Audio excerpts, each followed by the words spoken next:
Sounds of Tomorrow, Dwayne, Victoria, the Sounds of Tomorrow family.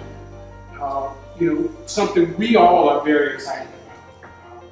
When Kim and Jeff walked into my office probably 2 years ago and said, we want to do this thing with the Newark Business Hub, we support creative entrepreneurs and help them grow, and help them get access to the equipment, the resources, and change the narrative.